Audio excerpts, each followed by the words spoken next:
მოგესალმებით მეგობრო. ეთერშია გადაცემა პროექტი ვერიტას. მე მისი სტუმარი ირაკლი მეფარიშვილი დღეს გთავაზობთ მკვლევარ გიორგი ანთაძეს.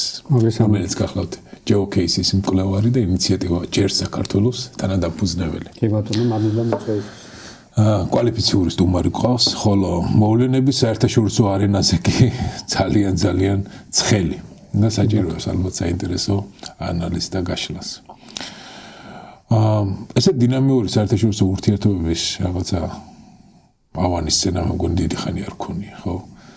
რაღაცა გაგებით უფრო სტაბილური, უფრო პრაგმატული, პროგნოზირებადი იყო საერთაშორისო ურთიერთობები, მაგრამ ახლა ამ ვითარებაში აქ მაინტერესებს მე შენი აზრით და ჯერ მოდის გლობალური, ფილოსოფიური ერთგვარი რეზიუმე მინდა შენი. გვაქვს ერთგვარი ცივილიზაციური ეტაპი, როცა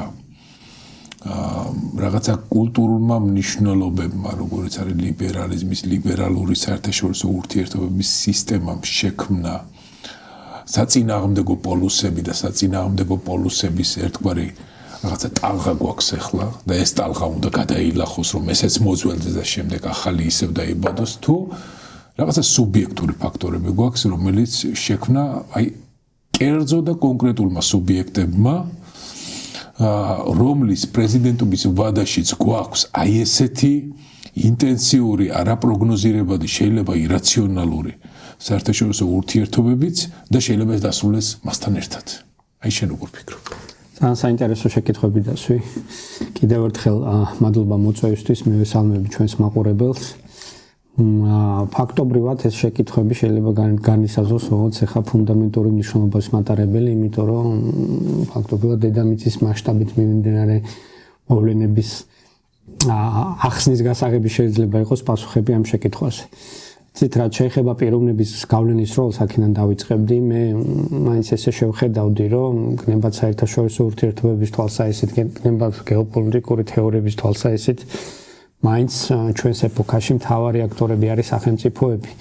მიუხედავად იმისა, რომ იგივე იმ წესრიგში, რომელიც შენც ახსენე ლიბერალური წესრიგის პირობებში და იმ პროგნოზებში, შესაძაც მაგალითად ფუკუიამა და სხვაებიც იმედს გამოთქვამდნენ და ფაქტობრივად პროგნოზირებდნენ, რომ ისტორიის დასასრული იქნებოდა იმ გაგებით, რომ ეს საერთაშორისო ლიბერალური წესრიგი და დემოკრატია, ასე ვთქვათ, პლანეტარული მასშტაბით იქნებოდა როგორც გამარჯვებული, გნებავთ იდეოლოგია, გნებავთ ფილოსოფია, გნებავთ, რა ვიცი, სახელმწიფოთა შორისო ან საერთაშორისო სუბიექტებს შორის ურთიერთობის, ასე ვთქვათ, ჩარჩო არ აღმოჩნდა მართალი და არ აღმოჩნდა ალბათ იმიტომ, რომ ამ სახელმწიფოების როგორც უმთავრესი გამსაზღვრული აქტორების როლი ისტორიაში იყო უმნიშვნელოვანესი და როგორც აღმოჩნდა ამ ახალი, ასე ვთქვათ, ცივი ომის მერე გამარჯვებული ძალების მიერ დომინანტური საერთაშორისო წესრიგი ყველასთვის მისაღები არ იყო და აქ უმთავრესი აქტორები რამდენიმე სახელმწიფოა, ხო, რომელიც ნელ-ნელა ეტაპობრივად თავისი ადგილისა და როლის ამ ახალ სისტემაში უკმაყოფილებას გამოთქვამენ, გადახედვას იწყებენ და ცდილობენ ალტერნატივას შემოთავაზონ. მოდი სანამ ალტერნატივაზე გადავალ, ვთქვათ რა მდგომარეობა იყო დაახლოებით 20 წლის განმავლობაში, ცივი ომის დასრულების მერე, სადღაც 2012-13 წლამდე. ამასაც განმარტავ რატო ვთვლი მაგალითად კონკრეტულად ამ წლებს მნიშვნელოვან მოვლენად. ეს იყო, ასე ვთქვათ, ამერიკული დომინაციის პერიოდი, ბიპოლარული სამყაროს დასასრული, უნიპოლარულ სამყაროში შევედით ყველა, სადაც საერთაშორისო ურთიერთობებში წამყვანი იყო ნორმატიული წესრიგი, ყოველ შემთხვევაში ამის პრეტენზია ჰქონდათ იმ ძალებს, რომელიც ამ წესრიგზე პასუხისმგებლობა აიღეს. ეს არის ამერიკის თაოსნობით დასავლური, ასე ვთქვათ, ცივილიზაცია საერთო ჯამში. და სხვადასხვა სახელმწიფოებს ამ ცივილიზაციაში სხვადასხვა როლი ჰქონდათ მინიჭებული და თავის-თავზე აღებული. ამერიკის შეერთებულ შტატებს მარტივ ენაზე ვთქვათ, ამ წესრიგის მთავარი მცველის გნებავთ პოლიციელის როლი ჰქონდა და მიუხედავად მისი ეროვნული ინტერესების, ასე ვთქვათ, გატარებისა და სხვადასხვა გეოგრაფიაში, ის მაინც ცდილობდა მისი საკმაოდ მკვეთრად და ხშირ შემთხვევაში ასე ვთქვათ, პრობლემური ბევრისთვის ან ბოლომდე მიუღებელი ნაბიჯების მაინც თავსებად საერთაშორისო სამართლის და საერთაშორისო ნორმებისთვის თავსებად პირობებში ასე ვთქვათ რეალიზაცია სამთავისი პოლიტიკის და ამის ალბათ ერთ-ერთი მთავარი ასე ვთქვათ მოვლენები იყო მათ შორის ომებიც რომელიც მან აწარმოა იმიტომ რომ როგორც კაცობრიობის ცივილიზაცია აჩვენებს ომების მნიშვნელობა არის ძალიან დიდი ჩვენს არსებობაში ხო ფაქტობრივად რაც ადამიანი არსებობს როგორც გარკვეული სოციალური ჯგუფი გაერთიანება მათ შორის იწყება ბრძოლა დაწყებული ტომობრივი გაერთიანებიდან აღარ ვსაუბრობ თქვათ შემდგომ ისტორიულ ეტაპებზე აღმოჩნდა რომ ეს არის ჩვენი არსებობის ერთ-ერთი გარდაუვალი ხთომილება მე ამ სიტყვას ვიტყოდი და სულ მახსენდება ხოლმე ცნობილი ჩინელი სამხედრო მოაზრონის ხო სუნძის სიტყვები რომ ომი არის სახელმწიფოს ყოფნა არ ყოფნის საკითხი და ეს არა მარტო იმ გაგებით არის ყოფნა არ ყოფნის საკითხი რომ თქვათ შეიძლება უბრალოდ ფიზიკურ და ეგზისტენციურ არსებობას განსაზღვრავდეს ამ თუ იმ სახელმწიფოსი არამედ კონფლიქტები და ომები სხვადასხვა ხასიათის ჩვენ გვესახება და წარმოადგენს ერთ-ერთ მთავარ ინსტრუმენტს ანუ ძალის ენა მოდი ესე უფრო ფართოდ ვთქვათ სხვადასხვა კონტექსტის იმიტომ რომ ძალის გამოყენება ბევრნაირი შეიძლება იყოს იყო ერთ-ერთი მთავარი ის რაც განაც ისტორია შედგება კაცობრიობის ამიტომ როდესაც საუბარი იყო და გარკვეულწილად ილუზიური ხო მოდი ამაზე თანხმდებით ალბათ უდიდესი ნაწილი რომ რაღაცა დედამიწა ისეთ ვთქვათ ცივილიზაციამ მათ შორის თუნდაც დასავლეთმა განვითარების ისევ წელობას მიაღწია რომ ეს ომები ნაკლებად იქნებოდა ასე ვთქვათ და ეს დემოკრატია და საერთაშორისო სამართალი და ურთიერთობები და მშვიდობიანი გზებით პოლიტიკა ეს იქნებოდა წამყვანი ასე ვთქვათ ნარატივი მსოფლიოს ცხოვრების მაგრამ აი როგორც თქვი გარკვეულმა სახელმწიფოებმა გარკვეული ლიდერების პირობებში ფაქტია რომ სხვანაირად გადაიაზრეს სხვანაირად უყურებდნენ მათ ადგილსა და როლს და ეს იყო არა მარტო ამ ადამიანების გარკვეული ახირება, არამედ გარკვეულად შეუძლია დაუკავშიროთ პირდაპირ ამ ქვეყნების სტრატეგიულ კულტურას. ეხლა ისე რომ ჩაუკვირდეთ აი ამ საინტერესო პასაჟს, რომელიც შენახსენე რომ მე-20 საუკუნის მიწურულს ამერიკის შეერთებული შტატების ის მდგომარეობა, პოსტ ცივი ომის შემდეგ არსებული მდგომარეობა ნამდვილად იყო ისეთი, რომ ამერიკის შეერთებული შტატები პრაქტიკულად აი ესე რომ თქვათ მარგინალურად უნიპოლარული სამყარო მივიღეთ. ჩინეთი ჯერ არ ფლობს იმ ტექნოლოგიებს, რა ტექნოლოგიებსაც დღეს შეიძლება ისაუბროს და განვიხილოთ. და რუსეთი კი პრაქტიკულად არსებობისთვის იბრძვის. ესეთი რეალობა არის, ხო? ანუ მას კონკურენტი უბრალოდ არ აქვს, მაგრამ საკითხის აი ისე დაყენება, რომ მსოფლიო პოლიციელის როლი. მანაც ხო იგივე ასე თქვათ ოპერაციები გააკეთა, მაგრამ ამ ოპერაციებს იყო ეს იუგოსლავიაში ოპერაცია, იყო ეს ავღანეთში ოპერაცია, ხო? ამ ოპერაციებს ქონდა ბევრად უფრო კონსტრუქციული პოლიტიკური სარჩული შეფუთვა, რომელშიც ჩართული იყო გაერო, რომელშიც რეზოლუციები, რომელშიც ჩართული იყო მთელი საერთაშორისო სისტემები, ანუ მოხსენებები, ანუ ადამიანის უფლებების დარღვევების შესახებ. ხო, იქ ანტირეკორდები დამყარდა იქ იუგოსლავიაში, ხალის გაუპატიურების სტატისტიკის და უდანაშაულო ადამიანების მკვლელობის, ხო? და ამ ფაქტების შემდეგ შეიქმნა ერთგვარი საერთაშორისო ლეგიტიმაცია, რომ ეს ოპერაცია ყოფილიყო უკვე საერთაშორისო პოლიციელის რანგში და აი ნაკლები ინტერპრეტაციის შანსი დატოვა, მაგრამ მაინც დატოვა, ხო იცით ახლა, ვინც არის ანტიამერიკანისტი, მისთვის ეს მაინც ისევ ასე თქვა უბრალოდ ძალადობის აქტი იყო, მაგრამ ფაქტად რჩება, რომ ამ ოპერაციის შემდეგ ჩვენ არა გვაქვს ყოფილი იუგოსლავიის ქვეყნებში მარიონეტული სახელმწიფო. იგივე ავღანეთის შემთხვევა. აი ერაყი იყო უკვე ცოტა განსხვავებული მეორე ერაყის კამპანია. თუნდაც ერაყის შემთხვევაშიც ეხლას თუ ჩადა, ეხლა ერაყი პროირანული ხელისუფლება იყო და იქაც არანაირი რაღაცა ანტიამერიკული რაღაცა მოძრაობები მათ არ გაუკეთებიათ ისეთი, როგორც ჩვენ გქონდა 1812 წელს მაგალითად და რაღაც ამდაგვარ ჟანრში, ხო? აი სისტემა თვითონ აი მონაწილეობის და ზემოქმედების მაინც არსებითაც ხვეოდა. აი ახლა თვისება არის სხვა. კი. თვისებაა სხვა. ანუ არავითარი ჯერ საერთაშორისო საზოგადოების დარწმუნება, რომ მადუროს რეჟიმს მოდი მოვკიდოთ და პირდაპირ გადმოათრიოთ აქეთკენ და გავასამართლოთ. აი პირდაპირ ოპერაციას, პირდაპირ ფაქტის წინაშე დაყენება. აი ეს რა სხვაობა, ეს რაღაცა სუბიექტური ფაქტორია, თუ რაღაცა აი ძალიან ძველი, მოდი ასე რომ ვთქვათ, ამერიკული კონსერვატორობის ერთგვარი რაღაცა პოლიტიკური ნარატივი, რომელიც ძალიან აი ესეთი სპეციფიური ცოდნა უნდა იმ ამერიკულ რედნეკობას, მოდი არ მოვერიდები ამ სიტყვას, რომელშიც აი ეს ნიუანსები შეიძლება ჩვენთვის უცნობია, მაგრამ იქ აი ეს რაღაცა სისხლით უხდა მოკლედ და ბოლო-ბოლო აი ამ ტრამპში განსხეულდა. ხო, ბევრი საინტერესო საკითხი შეიხე. მე ვფიქრობ ამ შემდგომი პროცესების, ასე ვთქვათ, ასახსნელად გარკვეული გეოპოლიტიკური თეორიების მოშველებას დაგვეხმარება, რომ გავაანალიზოთ ის პროცესები, მაგრამ სანამ მას ვიტყოდ უშუალოდ ამერიკის წარმოებულ კამპანიებს რომ მიუბრუნდეთ, ფაქტობრივად მორალური ლეგიტიმაციაც უდიდესი იყო შემდგომი მოვლენების, მე გულისხმობ 11 სექტემბრის, ასე ვთქვათ, ტერორისტული თავდასხმის მერე პატრიოტულ ტალღაზე აბსოლუტურად საერთაშორისო საზოგადოების გმირ მხარდაჭერილი კამპანია იყო ავღანეთში და ერაყის პირველი კამპანია, როდესაც ერაყი კუვეითში შეიჭრა, ეს კლასიკა, ფაქტობრივად პირველი ერაყის კამპანია არის კლასიკა სამხედრო სტრატეგიული აზროვნების და მოქმედების, სადაც სამხედრო და პოლიტიკური მიზნები, მისი მიღწევა, ის პოლიტიკური შერევები, რაც მას შემდგომ დადგა, იყო თითქმის უნაკლოდ შესრულებული. განსხვავებით ერაყის მეორე კამპანიისგან, რომელსაც თქვათ ეგრეთ წოდებული justification იყო ძალიან ბუნდოვანი, რომ თითქოს იქ რეჟიმი მასობრივი განადგურების ბირთვული მასეც იყო საუბარი, იარაღს ფლობდა, ეს არ იყო საქციელებული საერთაშორისო საზოგადოების მიერ ოპერაცია.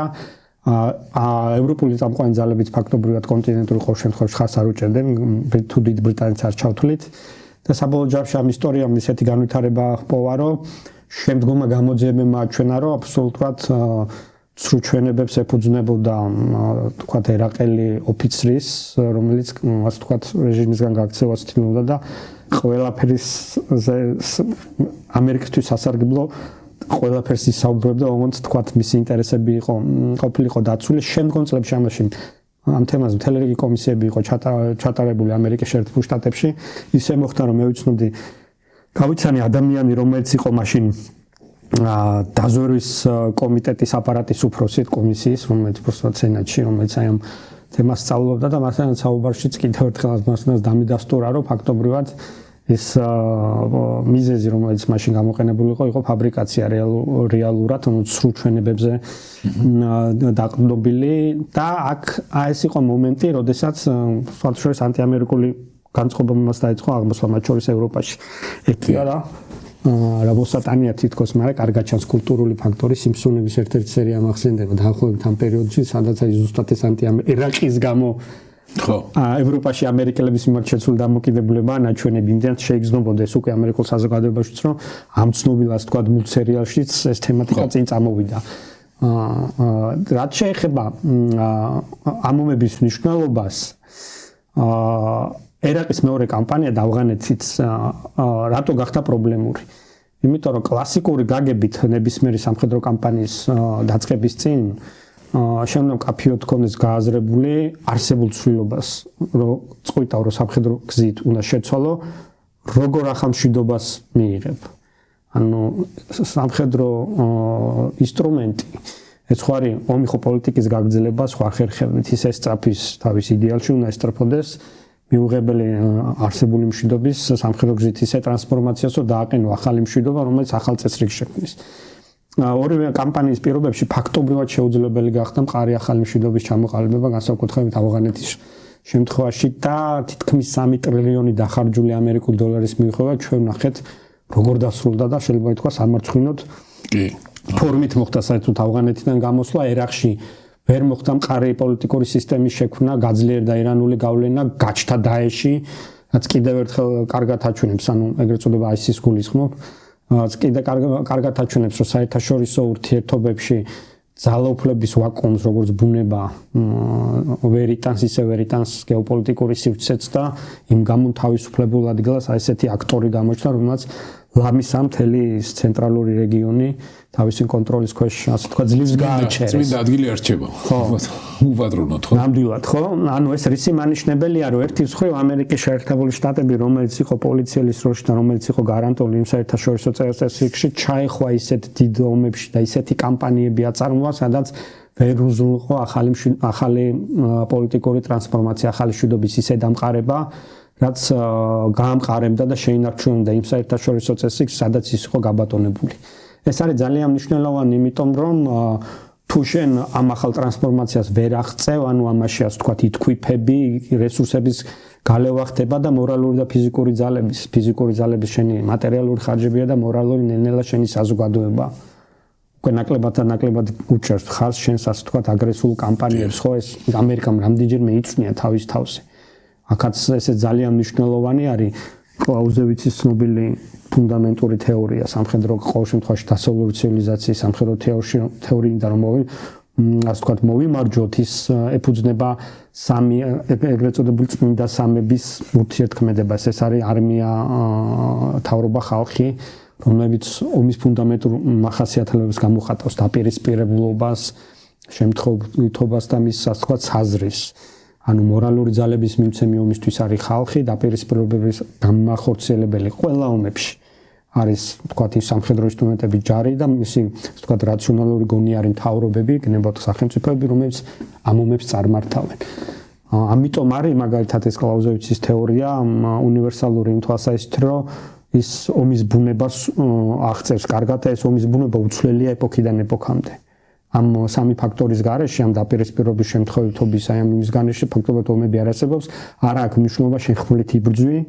ეს უკვე მისი რაღაცა სუბიექტური მხარეა, უბრალოდ ცივილიზაციის განვითარებასთან ერთად ინსტრუმენტები იცვლებოდა, მაგრამ ეს ამ სამი კომპონენტის გარეშე არც ერთი ომი არ ყოფილა, ხო? და რატომ ახსენებ ამ ყველაფერს, იგივე, როდესაც მორალური ძალების გამოცვლაზე ხდება, როდესაც შენ ამ სამი კომპონენტიდან გივარდება ერთი, ხო? მაგალითად ხალხი, მაშინ შენ იძულებული ხდები უკვე გაითვალისწინო, მithumetes ოდესაც დემოკრატიაზე ვსაუბრობთ, ხო? სახალხო მხარდაჭერის გარეშე დემოკრატიული სახელმწიფო ვერ აწარმოებს ხანგრძლივ და დიდ სამხედრო კამპანიებს. ამიტომ ეს იყო ერთ-ერთი სამხედრო სტრატეგიული შემადგენელი ამერიკის მოქმედებების, რამაც მისი ასე ვთქვათ, ნელ-ნელა უკუსვლა გამოიწვია და მეორე იყო სხვა აქტორები, რომლებიც მათ მდგომარეობას იმ საერთაშორისო წესრიგში, რომელიც აი სადაც 2010-იანი წლების დასაწყისში შეიქმნა, უკვე სხვანაირად ხედავდნენ და სხვა პრეტენზიები გააჩნდათ. ამ შემთხვევაში გეოპოლიტიკური თეორიები რო ვახსენე მე შესავალში, სწორედ იმის თქმა მინდოდა, რომ ეს სახელმწიფოები თავის ადგილს სოფლიოში და ის ლიდერები, რომლებიც მართავენ, ხო, და მართავდნენ ამ სახელმწიფოებს, სწორედ გეოპოლიტიკურად უყურებენ. პუტინის გამოსვლა 2022 წლის თებერვალში ომის წინ და ის ლექცია, რომელიც მან ისტორიაზე წაიკითხა, ის ხო თავიდან ბოლომდე გამსჭვალული გეოპოლიტიკური ხედვით და მათ შორის რუსეთში გაბატონებული გეოპოლიტიკური თეორიებით, რომლებიც მეტწილად აი ევრაზიონიზმის, რუსეთის ცენტრალურობის სხვადასხვა ინტერპრეტაციას ემსახურება. მას მერე რაც საბჭოთა კავშირი დაიშალა, ახსენე რაც შემდეგ რუსეთი გადარჩენისთვის ფაქტობრივად როგორც სახელმწიფო გადარჩენისთვის ასე ვთქვათ იბრძოდა და ამაში დასავლეთმა ძალიან მნიშვნელოვანი როლი შეასრულა იგივე ამერიკის შეერთებულ შტატებმა, განსაკუთრებით პირველ წლებში, როდის კოლაფსი არ მოხდარიყო ამ დიდი სივრცის. იქიდან მოყოლებული არა თუ იქიდან საბჭოთა კავშირის ბოლო წლებიდან ჯერ კიდე სახაროვიც კი ცდილობდა რაღაც ალტერნატიული კონცეფციების ჩამოყალიბებას, რომელიც უზრუნველყოფდა რუსეთის იმ გეოგრაფიულ სივრცეზე, რასაც ის მაშინ აკონტროლებდა, ისევ ბატონურ მდგომარეობაში დარჩენას. და სხვადასხვა ინტერპრეტაციები და სხვადასხვა კონცეფციები შეიქმნა. იყო იგივე ევრაზიონიზმი, რუსული სამყარო, სუვერენული დემოკრატია, ანუ ის ცდილობდა მოეძებნა ასეთი რუსეთისთვის ახალი რაღაცა ასე ვთქვათ გეოსტრატეგიული სააზროვნე კონცეფცია. ანუ სხვადასხვა სკოლა სხვადასხვანაირად ცდილობდა და შეეფუთა, მაგრამ საერთო ნიშნით ეს ძალიან გავს აი წამყვან გეოპოლიტიკურ თეორიას, რაც შეიძლება ფიზიკაში რომ მოვიყვანო, ალბათ მიზიდულობის კანონის საპირწონეა, მიუხედავად იმისა, რომ არასდროს ვთქვათ დარგზე ვსაუბრობ, ეს არის ხმელეთისა და ეგრეთ წოდებული დუალიზმი, ხმელეთისა და ზღვის დაპირისპირება და ხმელეთისა და ზღვის სახელმწიფოების დაპირისპირება. თუ ჩვენ საერთაშორისო ურთიერთობებს ამ ჭრილში შევხედავთ, ლიბერალური საერთაშორისო წესრიგის გამარჯვება ის იყო საზღვაო სახელმწიფოების, საზღვაო იმპერიების გამარჯვება, სადაც გლობალიზაცია საერთაშორისო დაკავშირებულობა და ვაჭრობა არის ფუნდამენტური თემა, იმიტომ რომ საზღვაო სახელმწიფოსთვის მთავარია ზღვები, კავშირები, თავისუფალი საზღვაო მიმოსვლა და თუ ჩვენ გავიხსენეთ ამერიკის სტრატეგიულ კულტურას და ისტორიას, რომელიც მე ვახსენე, სწორედ მამხედვებს ეფუძნებოდა. ხო. ჯერ კიდე მე ათენი და სპარტა. ითვლება, ხო, აი დასაწყისისთვის ისე თქვა რომი და კართაგენი და მე მოდიც ესაც თქვა თვითონ ამ მეცნიერებაში შეიძლება ითქვას. ამერიკას რომ მიუბრუნდეთ, სანამ თქვა სხვა აქტორებზე გადავართ, კიდევ ერთხელ წარმოვიდგინოთ, იმიტომ რომ ძალიან რელევანტულია თანამედროვე მოვლენების. მე გასული წლის 19 იანვარს გამოქვეყნე სტატია, რომელიც ჯერ კიდე ინაუგურაციის წინ, სადაც აღწერე და გარკვეულწილად პროგნოზი გავაკეთე იმაზე, თუ როგორ იქნებოდა ტრამპის საგარეო პოლიტიკა, სწორედ აი ამ გეოპოლიტიკურ თეორიებზე დაყრდნობით.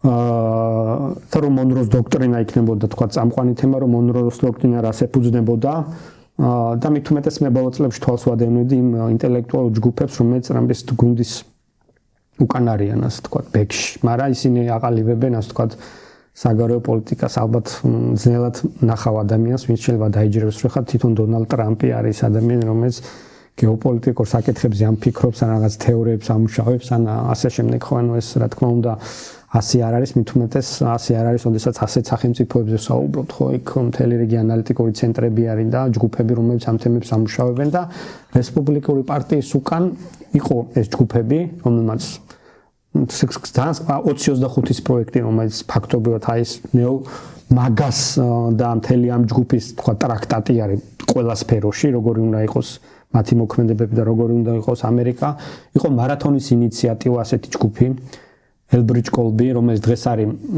ჰექსეტის მთავარი მრჩეველი თავდაცვის პოლიტიკაში და სტრატეგიულ დოკუმენტებს ისკურირებს. ეროვნული უსაფრთხოების სტრატეგია, რომელიც გამოქვეყნა და ესეთი რეზონანსული იყო, მისი უშუალო კურატორობით არის შექმნილი. ეს ჯგუფი თვითონ სახელიც გონება მარათონის ინიციატივა, რატო ქვია, ხო, მარათონის ბრძოლა ითვლება პირველ ბრძოლად და ეს სხვათა შორის საზოგადოება საერთაშორისოც არსებობს, საინტერესო მომენტია და ყოველწლიურად აღნიშნავენ მარათონის ბრძოლის ფაქტს და აქ ითვლება, რომ დასავლური ცივილიზაციამ პირველად გააჩერა აღმოსავლეთის ექსპანსია ევროპულ გეოგრაფიულ არეალში თანამედროვე გაგებით.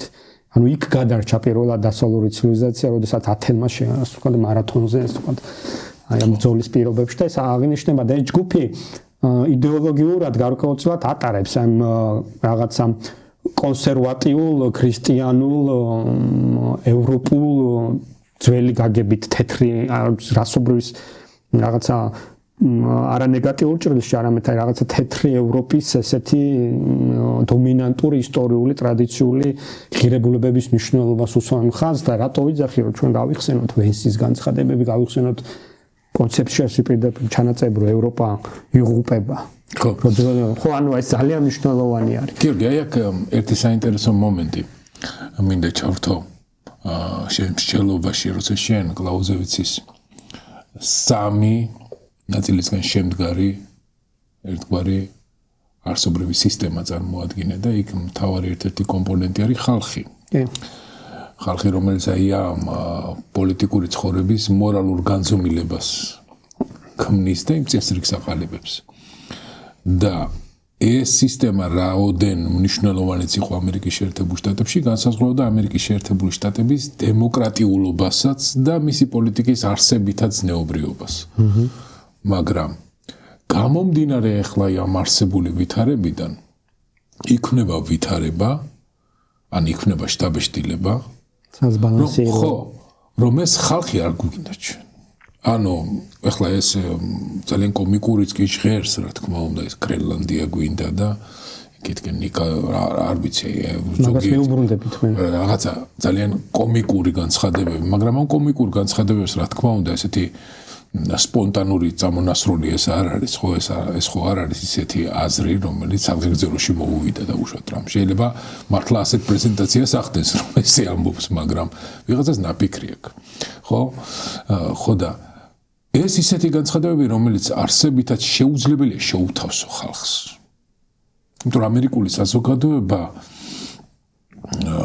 აი ამ ხმელეთით შიმშილის გრძნობას არ განიცდის. ეს 1868 წელს რო იყიდეს ალიასკა, ის ჯერ ხო ძლივს იყიდეს, ასე თქვა. რუსი ელჩი ამერიკის კონგრესმენებს გრთამს აძლევდა რომ ალიასკა შეისყიდოთ. ხო, ალიასკა გაეყიდოთ და არ უნდათ რა სიუვარდის ყინულის ყუთს უწოდებდნენ ალიასკა რა თქვინდა ეხლა თეთრი დათვები და ასე შემდეგ. ანუ ეს შიმშილი მის აი გეოპოლიტიკურ კულტურაში არ არის და ამერიკამ შემოიტანა მართლაც ეს ტრანსნაციონალური ასე თქვათ პოლიტიკის კულტურა მთელი ბრიტანეთის შემდეგ ბრიტანეთის ჩაანაცვლა გარკვეულწილად მთელი ევროპა ამ ხმელეთით რო აზროვნებს და პირველი მსოფლიო ომი ამის გამო რო შედგა აქ კი ხედავს რომ არა არის სხვა საშუალებების ზემოქმედების იმ რესურსების წამოღების და იმ ასე თქვათ ადგილობრივი წესრიგების დამყარების რომელშიც არ არის აუცილებელი აი ეს უხეში ძალა, რბილი ძალა ბევრად ეფექტურია და აქედან წამოვიდა ეს დემოკრატიული მშვიდობის თეორიაც, დემოკრატიის ექსპანსიას, ინსტრუმენტები, რომელიც ამერიკას გააჩნდა რბილი ძალის გავრცელების, მათ შორის არასამთავრობო ორგანიზაციები, USAID ეს ყველაფერი და ეს ყველაფერი გააჩერეს. და ეს მუშაობდა, როგორც არ ვიცი, ახლა შეიძლება ნაკლოვანები ვიპოვოთ ამაში, მაგრამ რაღაცნაირად წესრიგს ქმნიდა მე-20 საუკუნის მიწურულს და მე-20 საუკუნის დასაწყისს, ძირითადად ეს წესრიგით იყო. დიახ, 21-ის მაბატით. ახლა კი აშკარად ხედავთ, რომ აი ამ ხედვის ფუნდამენტური ცვლილების მომსწრეები ვართ, ყოველ შემთხვევაში ეს მცდელობა გვაქვს ჩვენ სახეზე.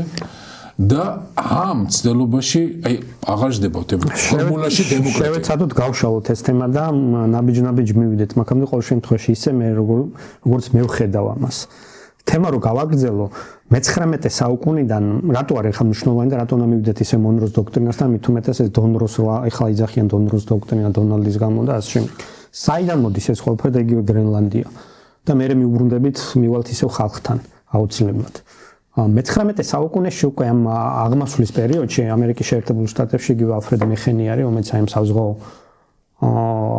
გეოპოლიტიკური სკოლის ერთ-ერთი მთავარი დამფუძნებელია, შეიძლება ითქვას. ყოველ შემთხვევაში ამერიკაში მას უდიდესი გავლენა ჰქონდა. ბევრი ისტორიკოსი ვიცი, რომელიც მას უდიდეს ამერიკელ სამხედრო მოაზროვნესაც ამ ყოველ შემთხვევაში აი ტოპებში გაყავს იმ თავის გავლენის გამო. ის ამბობდა, რომ ამერიკის ბედისწერა არის საზღვაო ბედისწერა, პირდაპირ ესე manifest destiny მას აქვს საზღვაო. ის გულისხმობდა, რომ ამერიკის შეერთებულმა შტატებმა თავის ინტერესების განხორციელებისთვის აუცილებელია, რომ ყველაზე მინიმუმ დასავლეთ ნახევარსფერო აკონტროლოს, აღარ დაუშვას ევროპული კოლონიალიზმის გავრცელება ლათინურ ამერიკაში. იმიტომ ეს არის შუა წლები მე-19 საუკუნის ნაპოლეონის ომების მერე უკვე იქ იწყებს ასე ვთქვათ განმანთავისუფლებული ომები, რომ მან უნდა იმეგობროს დიდ ბრიტანეთთან, ნელ-ნელა ჩაანაცვლოს დიდი ბრიტანეთი, რომ ამერიკისნაირი ეკონომიკისთვის გადამწყვეტია საერთაშორისო ვაჭრობა, საერთაშორისო კავშირები და ამისათვის აუცილებელი არის გადამწყვეტი ჩოკ-პოინტებს ეძახდა ეს საზღვაო პუნქტების კონტროლი და ხმელეთის სახელმწიფოების ისე შევიწროება, რომ მათ არ მიეცა ზღვაზე გამოსვლის და გაბატონების ცდელობა. ის ამბობდა, აი სახელმწიფო ჩამონათვალსაც კი დავაკვირდეთ. ეს არის 1914-ში გარდაიცვალა. შუა მე-19 საუკუნე რა, მეორე ნაწილი. ის ამბობდა, რომ თვალი უნდა ადენოს ამერიკის შეერთებულმა შტატებმა გერმანიის, ჩინეთისა და იაპონიის ამბიციებს ზღვაზე და რუსეთი აკონტროლოს.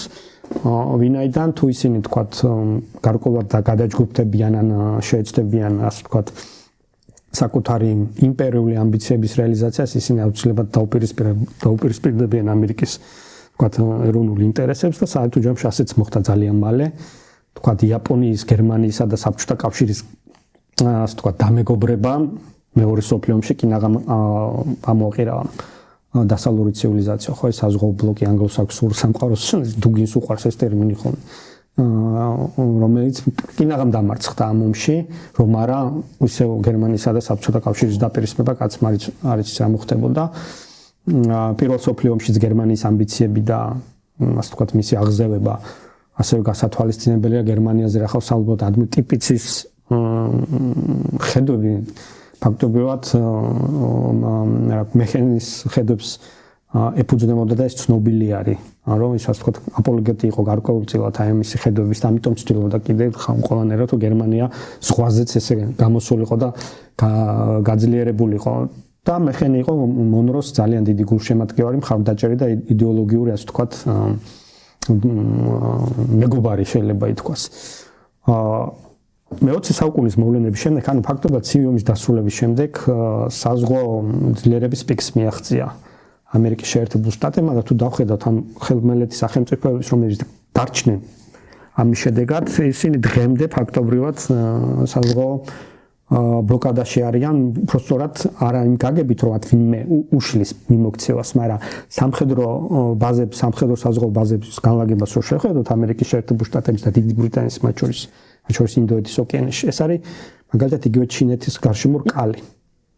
თავის მოკავშირეებთან ერთად იაპონურ კუნძულებზე, ინდოეთის კუნძულებზე, რუსეთიც, მოვლენების გამო რაც ნათქვათ საბჭოთა კავშირის დაშლის შემდეგ მოხდა ვიცით ხო როგორ პირობებში აღმოჩნდა საბჭოთა კავშირის ქონა მცდელობა ამას თქვათ დაპირისპირებაში ზღვაზეც ებატონა, მაგრამ ისაც წარმატებული რა თქმა უნდა ვერ იყო, ვერ მიაღწია ზღვაზე მაინც მაგალითად ისე აღესრულა საბჭოთა კავშირი რომ ერთი ავიამზიდი ჰქონდა სულ ხო მასალ შორის თბილისი ერქვა გარკვეული დროით ამ ავიამზიდს რომელიც ჩამოწერილი იყო მე გაყიდეს თუ აღარ აქვს მნიშვნელობა რატო ვახსენებ ამ ყველაფერს ჩვენ აი ამ საერთაშორისო წესრიგით 2012-13 წელს რო გულისხმობ ვახსენებ იქ იყო ერთი ესეთი მომენტი როდესაც სირიაში მაგალითად მიმდინარე მოვლენების ფონზე ბარაკ ობამამ თქვა რომ თუ ასადი გამოიყენებდა ქიმიური აღარს ეს იქნებოდა წითელი ხაზი რომელსაც აუცილებლად ამერიკა გადადგავდა შესაბამის ნაბიჯებს ეს წითელი ხაზი დაირღვა მაგრამ ამერიკის შეერთებულ შტატებმა ეს ნაბიჯები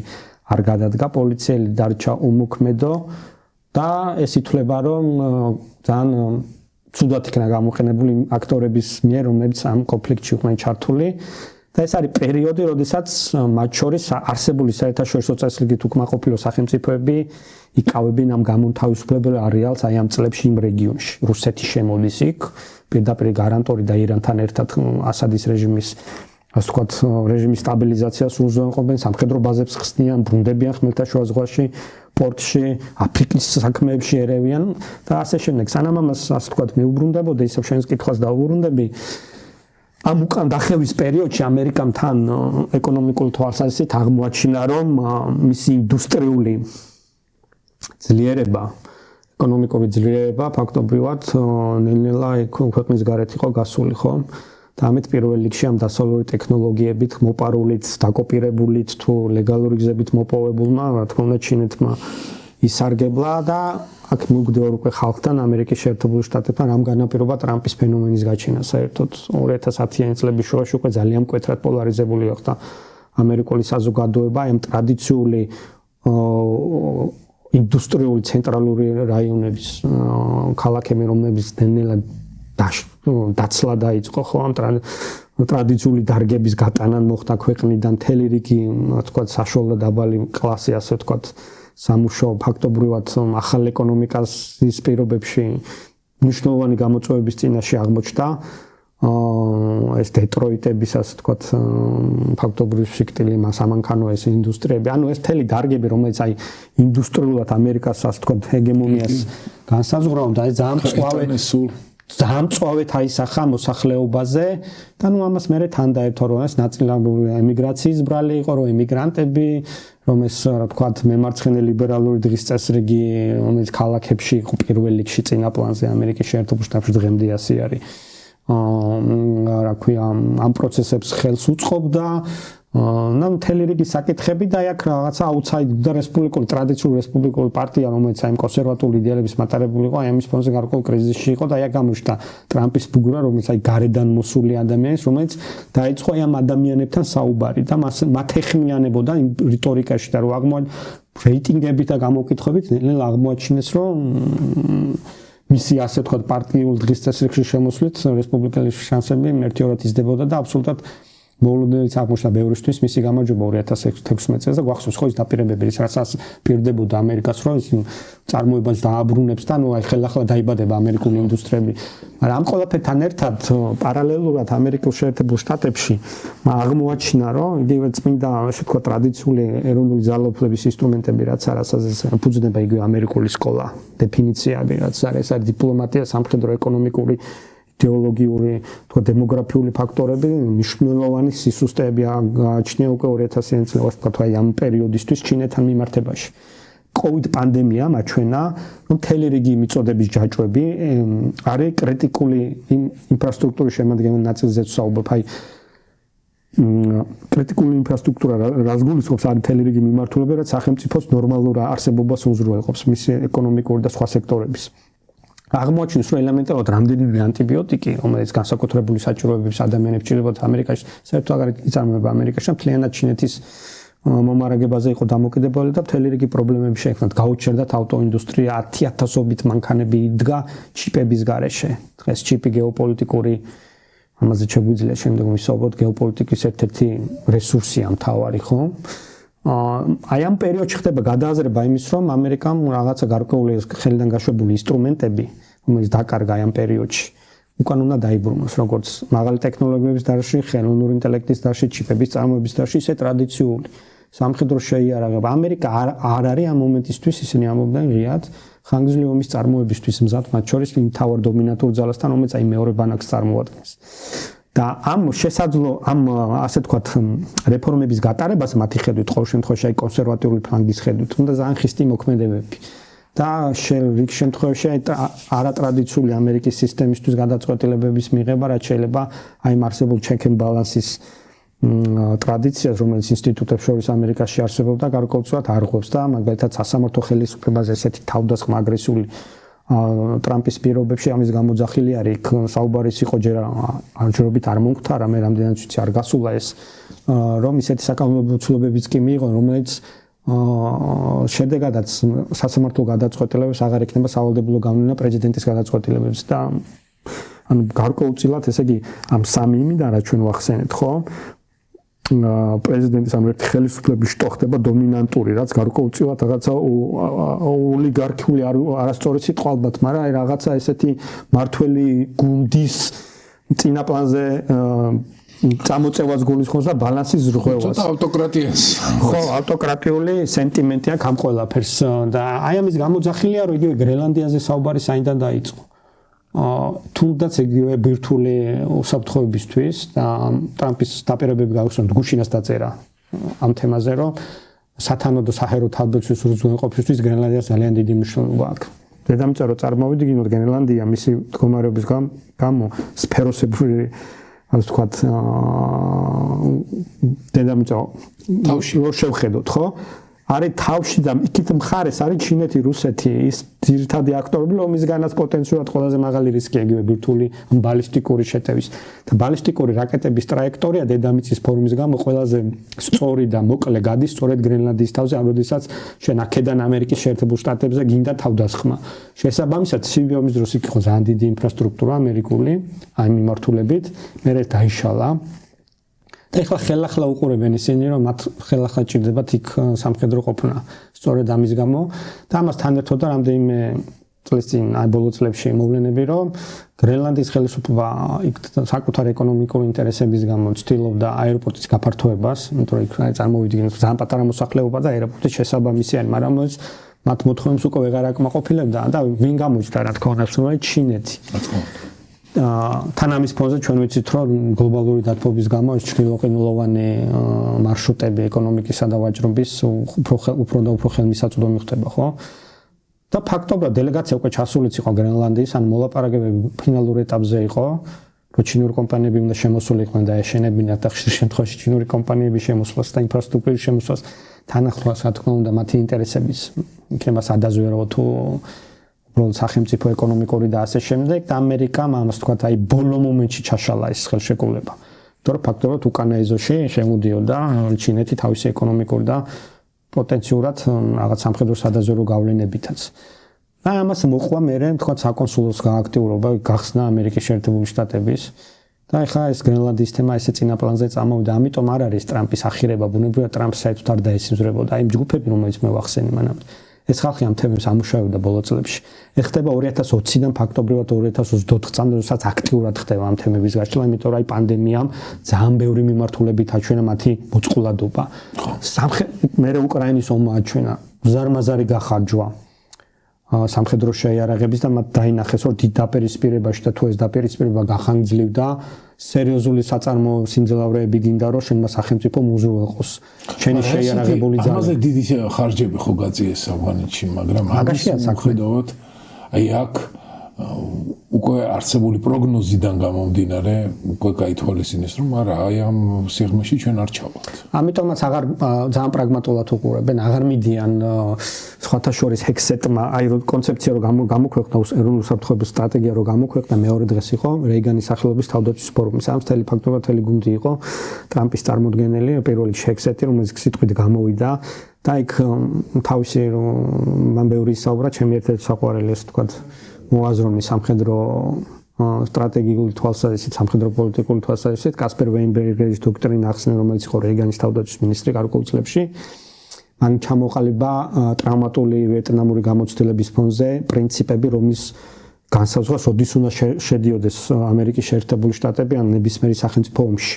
ან როდის უნდა იყენებდეს ომს როგორც ინსტრუმენტს თავისი პოლიტიკური მიზნების მიღწევას და იქ რამდენიმე პრინციპი არის, წამყვანი პრინციპია რომ ეს აუცილებლად უნდა ეხებოდეს ხოლმე სასიცოცხლო ინტერესებს, რომ სასურველი ომებს არ იწყებდა კოალიციების და მოკავშირეების გარეშე, რომ ნებისმიერი სხვა ფორმა, სხვა საშუალება უკვე უნდა გამოცდილი იყოს და აღარ ტოვებდეს სხვა გამოსავალს.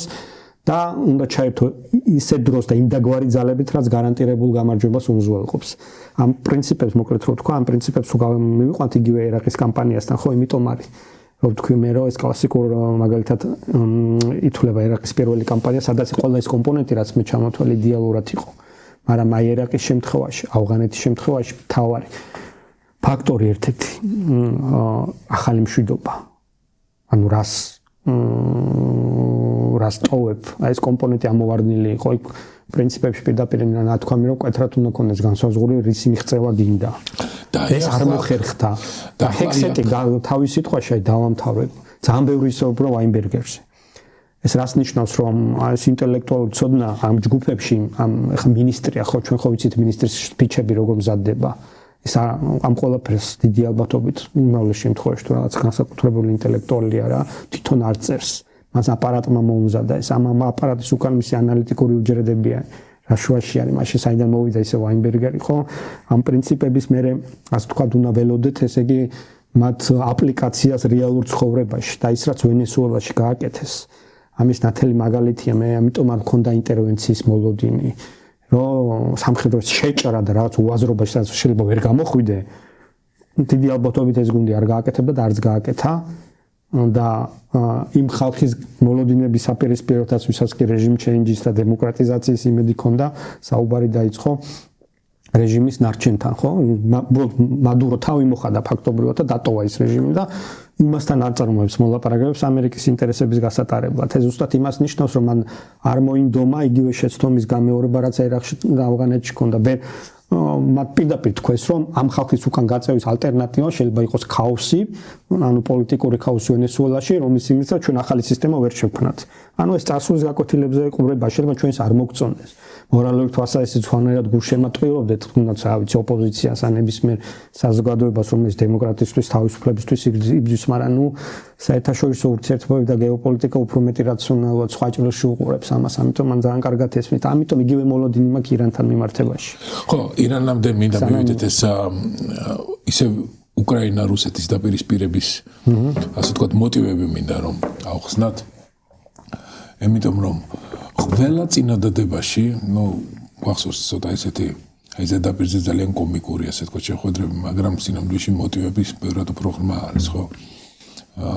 რომ კარტები არა გაქვს და ასე შემდეგ აი ეს სკანდალური მიღება, შეთავაზებები რომელშიც თითქოს და აი რუსეთისთვის ნუ ახლა რუსეთს ბევრად მეტი აქვს მადა რა თქმა უნდა მას მეტი უნდა მაგრამ რუსეთისთვის მომგებიან რაღაცა პირობებს ასთავაზებს და პრაქტიკულად წაგებული მარტო უკრაინა რჩებოდა და ამ წაგებულში ისევ ამერიკის შეერთებული შტატების თანამონაწილეობით შეიძლება და პირობაში ასე თქვა თეორიულად უკრაინის ისევ რეაბილიტაცია თუ კი ის მიიღებდა ეკონომიკურ ასე თქვა სარგებელს და დიდი ინვესტორი იქნებოდა შემდეგ რეგიონში. შემდეგ კიდევ უფრო ასე თქვა სხვანაირი წინადადებები, მაგრამ არსებითად ყველა წინადადებაში რუსეთის აი ეს ამბიცია რაც აქვს მას მონიშნული ეკა ომის მონახაზში გათვალისწინებული იყო. და თუ ვინმე უშლის ახლა ტრამპის ინტერპრეტაციით ამ მოლაპარაკების წარმატებას ის ასახელებს რომ ზელენსკი უშლის. არ უშლის. პერსონიფიცირება ხდება. ხო, ზელენსკი უშლის თურმე ხელს და არა თავარი დამნაშავე ვინც ომი დაიწყო. რო დაუბრუნდეთ ჩვენი ანალიზის აი იმ საფუძველს, რა სტოვებს ამერიკა. აი იქ გამოსtildeებები როცა ჩვენ გვაქვს. აი კომიკურად ესე ჟღერს, რა ვიცი რა უნდა ამ ტრამპს სულელი ხო არ არის, რას აკეთებს, მაგრამ ახლა აქ უფრო თეორიულად და სიღრმისეულად რო ჩავხედოთ.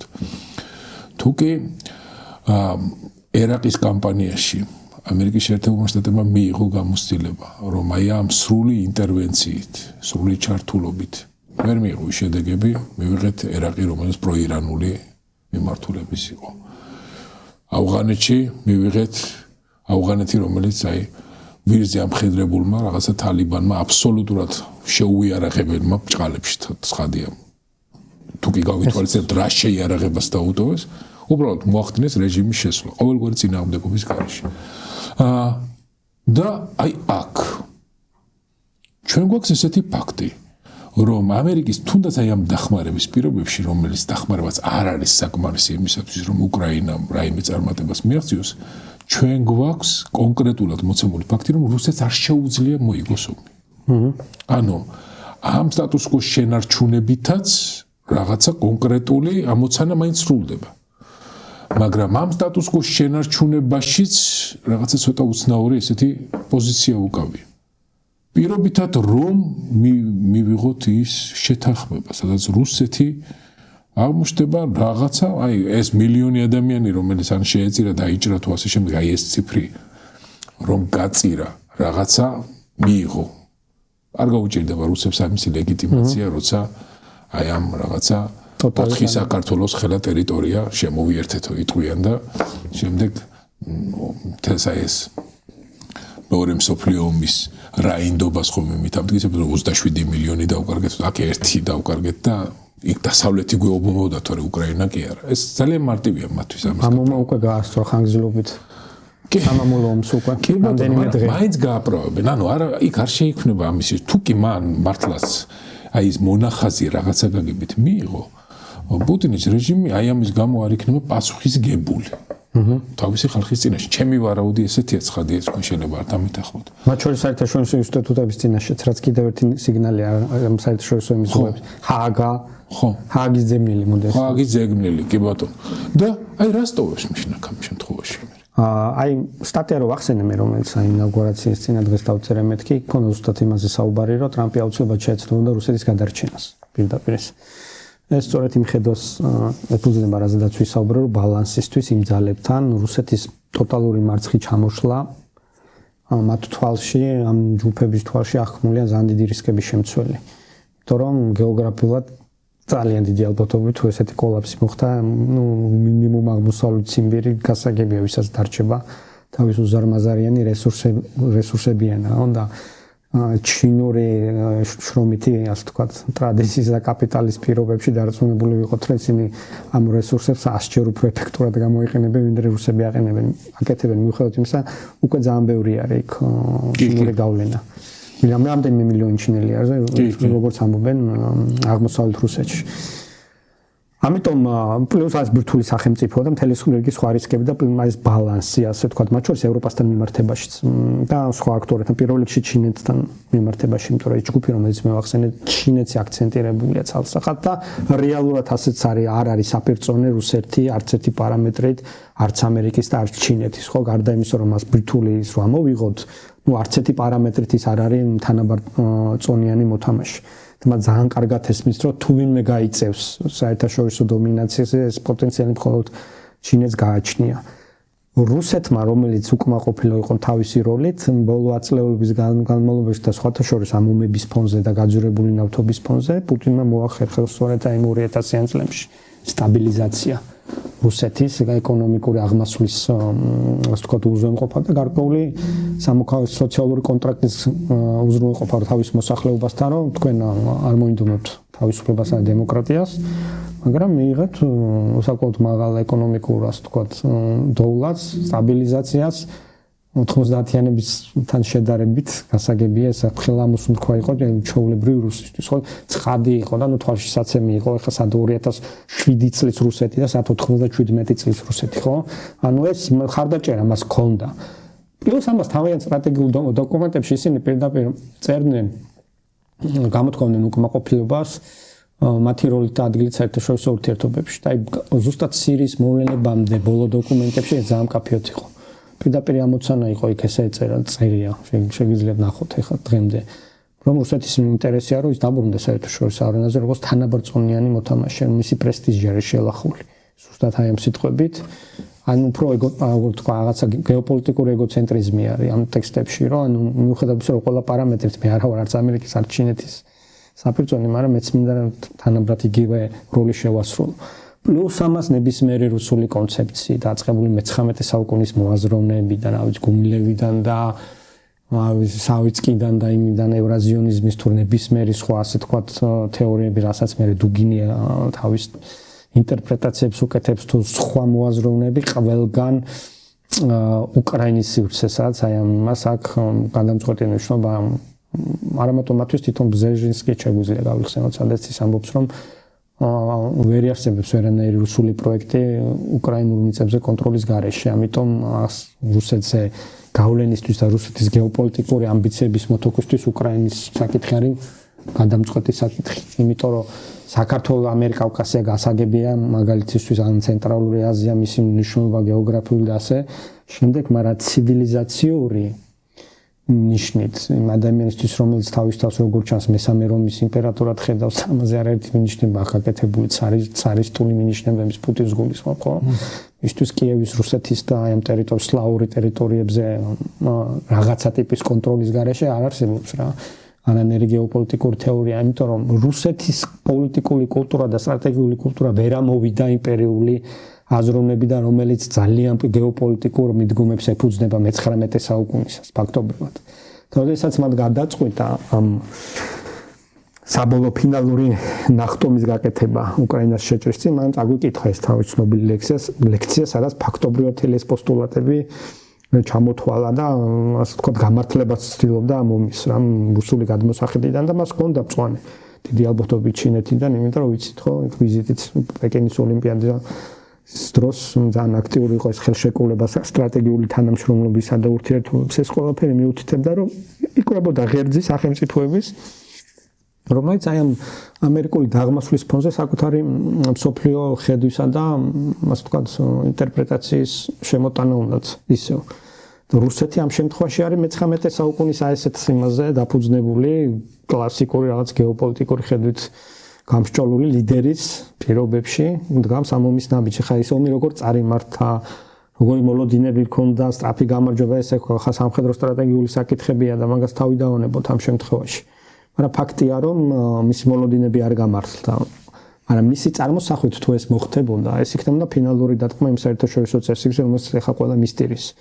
იმიტომ რომ ესე აგრესიული გადახვედა ძალის პრიმატით საერთაშორისო ურთიერთობებში მოქმედება ეს ბუნებრივია იმ ლიბერალური თუ ინტერნაციონალური თუ ისტორიის დასასრულისთვის არადამახასიათებელი მოვლენა არის. განსხვავებით რუსეთისგან ჩინური მიდგომა არის უფრო რაფინირებული.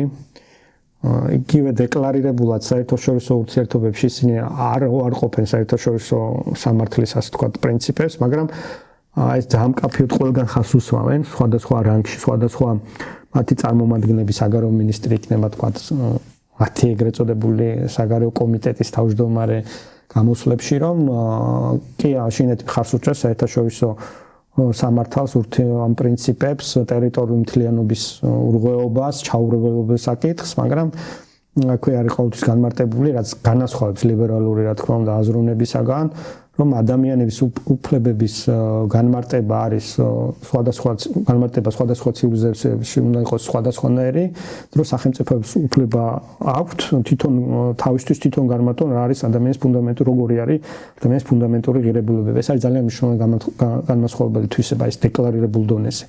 რაც ბუნებრივია მე საგარეო პოლიტიკაზეც მოქმედებს. ამიტომ ჩინური საგარეო პოლიტიკა დემოკრატიული ადამიანის უფლებების გამო სხვა ქვეყნებში მიმდინარე მოვლენებზე არასოდეს თითქმის კომენტარს არ აკეთებს, თავს არ იკლავს.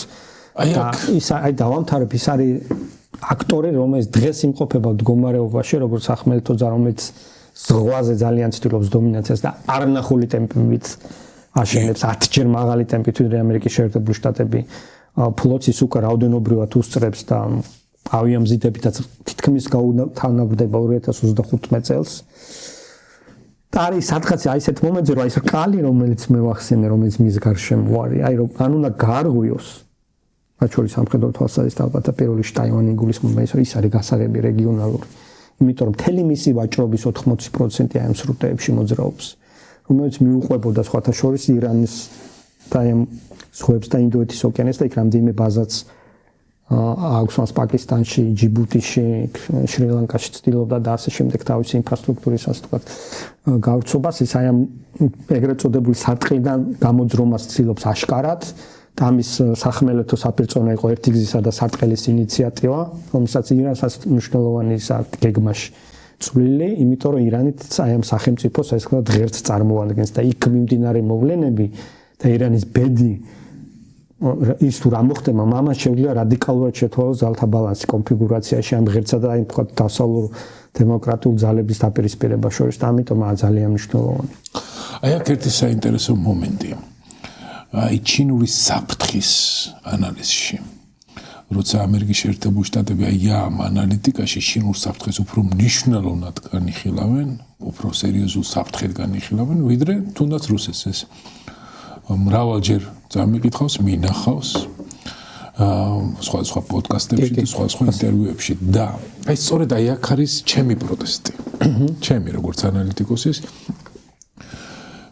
რომ ამ საფრთხეების დატოლებაში რატომ გამოიკვეთა ჩინეთი უფრო დიდ საფრთხედ? ცხადია.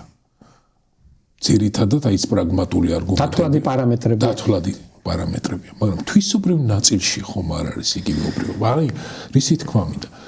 თავად ჩინეთის აგრესიულობა, ჩინეთის ადამიანის უფლებების, არც არასოდეს ქონიათ, ძირითადად აზიური დესპოტია, იქ თავისთავად ცხადია, რომ ადამიანი იყო ყოველთვის კოლექტივი ყოველთვის უფრო მნიშვნელოვანი.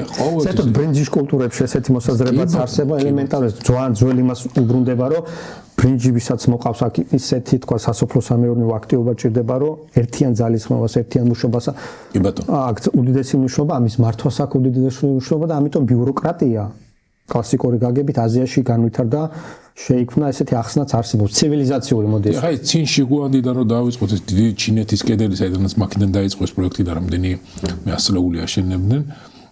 ეს ხომ მარტო, რა ვიცი, მე ჩtildeოთ მომთაბარე ტომებისთვის შემაკავებელი ზღუდი არ იყო, ეს იყო თავად ჩინელები რო არ გასულიყვნენ იქით.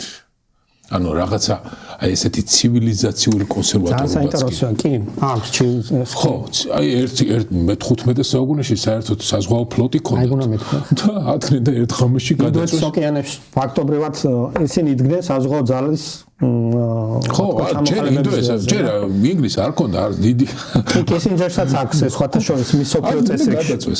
ეს ისტორიული ფაქტი მოხდა. ეს გაჩერდნენ. იმიტომ რომ აი ხედვა, თავიანთ გეოკულტურული ხედვა, მოდი ასეთ ტერმინს გამოვიყენებ, არ არის აგრესიული. არ არის როგორი კონსერვატიული სივრცე აქვს მათ შემოსაზღვრული. ხო, სამხედრო ინსტრუმენტი არ არის ესეთი სინამდვილე ამის თქმა. ჩინეთი არ დაინტერესდება აფხაზეთი და სამხრეთ ოსეთის. აი მათ სივრცეში ჩვენ არის ხვანაირი. აი აბსოლუტურად აქ თუ დაინტერესდება პირდაპირ ერთი რაღაცა ინსტრუმენტი დაინტერესდება, ახლა მარგინალურად რო ვთქვათ ეს ზედაპირულად დაინტერესდება მაგისტრალური ხაზი, დაინტერესდება პორტებით. აი მეტი აი აქ რა მოხდება, საერთოდ არ აინტერესებს. აი ჩვენ აქ დაგვარბევს მთავრობა დაიჭერს. აბსოლუტურად. აი აბსოლუტურად არ აინტერესებს. აბსოლუტურად არ აინტერესებს. აი ამ საკითხში არ ჩაერევა. თუ კი რაიმე პრობოროტება არის, აი ამ დიდი ტოქსიკურობა არის საერთაშორისო სისტემაში და ჩვენ საკაცობრიო, ასე ვთქვათ, რეალობაში, ამის ცენტრი არის მოსკოვი. კი, იმიტომ რომ ის ძალის პრიმატს აყენებს წინაპრებს. ჩინეთის ძალისმიერი, ასე ვთქვათ, მექანიზმის და ჩინური კომუნიზმის ხო რუსული კომუნიზმი. მისთვის ეკონომიკური ინსტრუმენტია წამყვანი.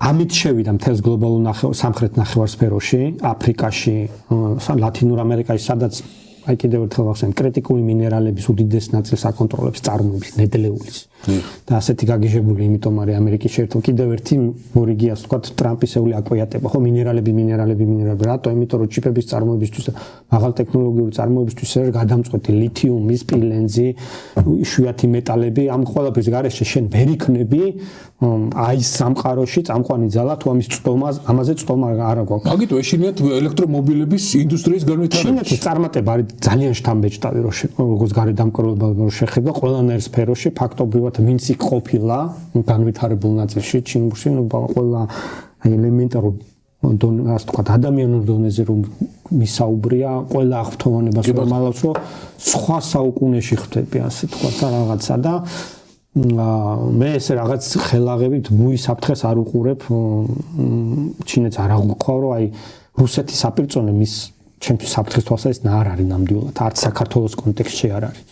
იმიტომ რომ მისი სტრატეგიული ხელწევა კულტურა არის განსხვავებული. რაც შენ სისუსტეები გაგაჩნია, შენ იმას გამოიყენებს. მაგრამ შენ თუ იქნები მოწოდების სიმაღლეზე, გიჟვით არ დაგეჯახება. ყოველ შემთხვევაში ეს აქამდე ასე იყო. ამიტომ რომ თავ პირველ რიგში, როდესაც ჩვენ რისკებზე და საფრთხებზე საუბრობთ ჩინელებთან ურთიერთობაში, მათ შეუძლიათ ძალიან კარგი კოოპერაცია. და ორხევი სარგებლის მიღება მათთან ურთიერთობაში არის ძალიან ხელშესაღები და შესაძლებელი. ამის კარგი მაგალითებიც არის. ცუდი მაგალითები, სადაც არის მათი ეკონომიკური, ასე ვთქვათ, ინტერვენციების, მეტწილად არის ისეთ სახელმწიფოებში, კი აბსოლუტურ შემთხვევაში. სადაც სახელმწიფო ინსტიტუტებიც არ ხარ, კორუმპირებული ხელისუფლება ჩინეთისგან აიღებს გრთამს თუ იმისგან აიღებს, არ ვიცი, ნებისმიერი სხვა სახელმწიფოსაგან. ეს არ არის, ამას აღარ აქვს იმისთვის გადამწყვეტი მნიშვნელობა. აფრიკაში გაუვიდა ეგა. кейსების დონეზე, მათ შორის ბალკანეთშიც, აფრიკაში, სულ ერთი და იგივე სურათს უყურებთ. ეს არის პრობლემა. გააქვს ესეთი სახელმწიფო, რატო იქ ჰამბურგის სპორტის უდიდესი მეწილია, მაგრამ რატო იქ ვერ შევიდა გადამწყვეტი ხმის უფლებით? იმიტომ რომ იქ უზრუნველყო ევროპა მიმანო დირექტორთა საბჭოა თუ რაც მართავს ამაში, ერთი ხმით უპირატესობა ევროპულმა ხანემ დაიტოვა. შემოდი შენი ინვესტიციები, წაწარმო ეკონომიკური აქტივობა, მაგრამ გადამწყვეტი ხმის უფლება მე მრჩება რაღაც საკითხებთან მიმართებაში. აი ესეთი მიდგომა არის. მას უდიდესი გავლენა აქვს საერთაშორისო ინსტიტუტებში უკვე ჩინეთს განსაკუთრებით გაეროში, იმიტომ რომ ერთ-ერთი მთავარი დამფინანსებელია და აი უწყებრივ დონეზე ძალიან ღრმად არის გასული.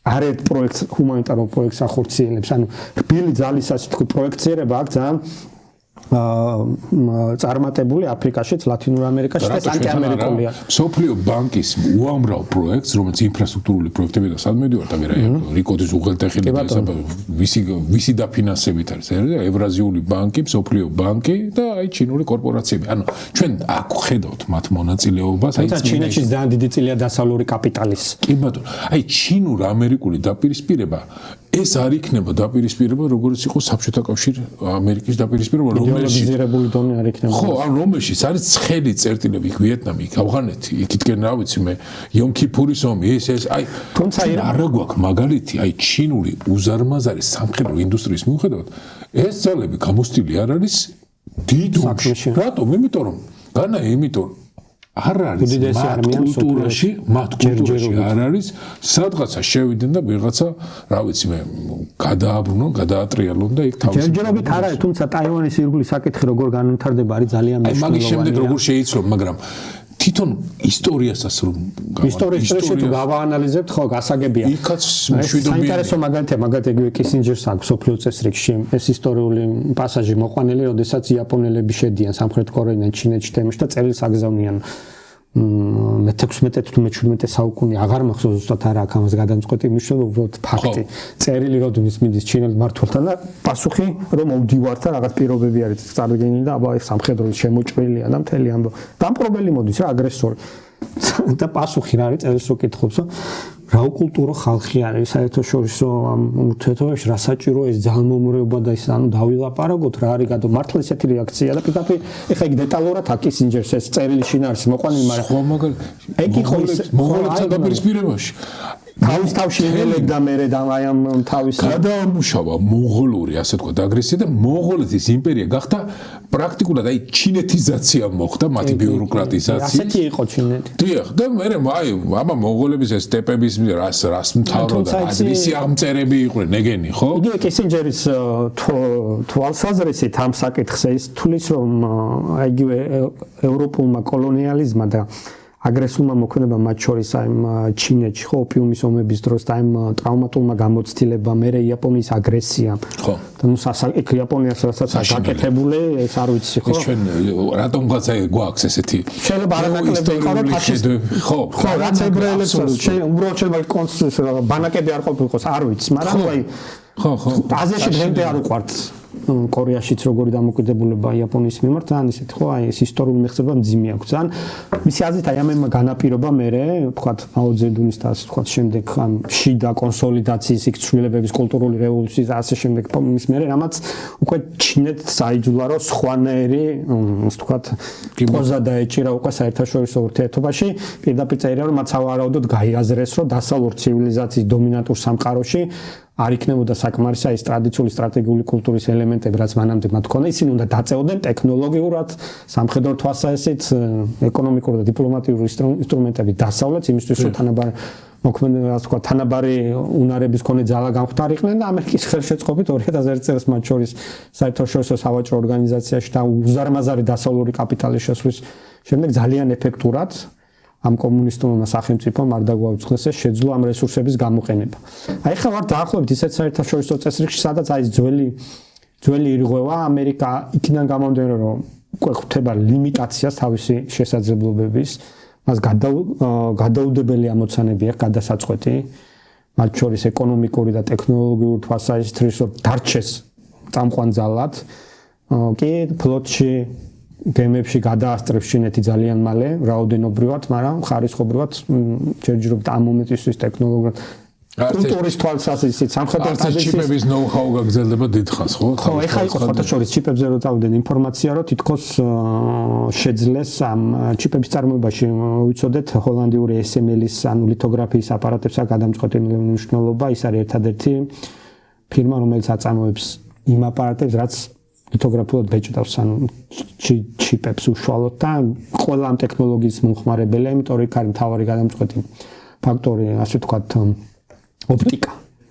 ოპტიკის მაღალი დონის წარმოება უნდა იქ არის კალცეისის ოპტიკა და პატარა მწარმოებლები ვინც არიან იაპონელები, იმიტომ რომ ნიკონის ტრადიცია აქვს, მაგრამ ის სხვა მასშტაბისა და ბოლო ინფორმაციით თითქოს და ჩინეთმა დამოუკიდებლად უკვე შეძლო, იმიტომ რომ ჯერ კიდე ბაიდენის დროს მათ სანქციები დაედო, ჩიპის აქტები რომ მიიღო ბაიდენმა, ეს იყო 21 წელი თუ არ მეშლება, მაგაზე ვრცელი სტატია მქონდა მე, რომ ეს წამყვანი ტექნოლოგიებზე მაქსიმალური შეზღუდვა ქონოდა, მაგრამ ნუ მაინც ახერხებს ბუნებრივია თავის რესურსების პირობებში ჩინეთმა რომ გვერდი აუაროს, იმიტომ რომ თვითონ არა მარტო წარმოებელია, მომხმარებელიც უზარმაზარი არის, იმიტომ რომ თელი ელექტროტექნიკა ვიცით, აქვეა ინდუეთიც, ეხლა ინდუეთიც საინტერესო სასაუბრო არის, მაგრამ საერთო ნიშნით აი ამ წესრიგში ამერიკა მიტომ ცდილობს თავისი ადგილის გადააზრებას და იმ სტრატეგიული კულტურას რო ახსენებ, ხო იმ მოაზროვნეებს და იმ დღის წესრიგს, ის ინტელექტუალურს ეფუძნებიან იმ ისტორიულ გამოცდილებას, რომელიც მე ვახსენე, რომელიც არის მეჰენი, თუ ნებისმიერი სხვა მოაზროვნეები,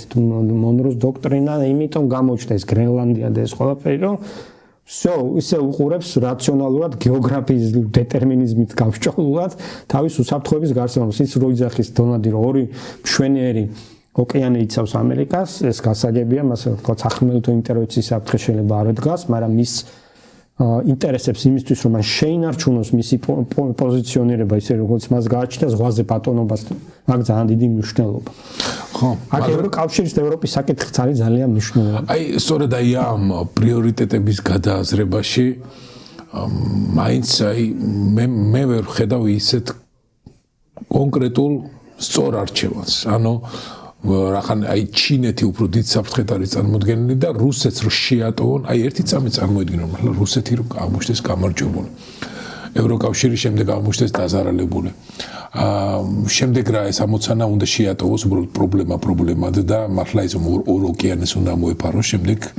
ამერიკის შეერთებული შტატები აი რამდენად შორს მიმავალი ხედვაა ის, რომ აი რუსეთი აი თუნდაც მათ მიერ შეთავაზებული პროექტით აღმოჩნდეს იმ ბჭყალებში, მშვიდობაში, სინამდვილეში რაღაც წარმატებაში. და შემდეგ რამოდენიმე წლის შემდეგ მიიღონ უკვე რუსეთი, რომელსაც უკრაინის რაღაც ამოცანა მაინც შესრულებული აქვს.